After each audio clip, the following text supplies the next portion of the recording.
नमस्कार, मी साक्षी. न्यूज 24 सह्याद्रीमध्ये तुमचं स्वागत. पाहूया आत्ताच्या घडीची मोठी बातमी. राज्यातील वाळू तस्करी रोखण्यासाठी सरकारने शासकीय वाळू डेपो सुरू केले आहेत.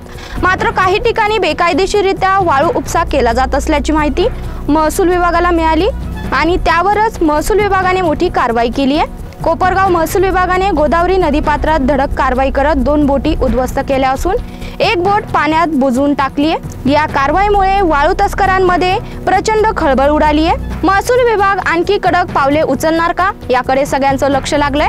या कारवाईत प्रांताधिकारी माणिक आहेर, तहसीलदार महेश सावंत, नायब तहसीलदार प्रफुल्लिता सातपुते, पोलीस निरीक्षक संदीप कोळी यांच्यासह महसूल आणि पोलीस विभागाच्या अधिकाऱ्यांनी मोठी भूमिका बजावली आहे.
या कारवाईनंतर महसूल विभागाकडून आणखी कठोर पावले उचलली जाणार का?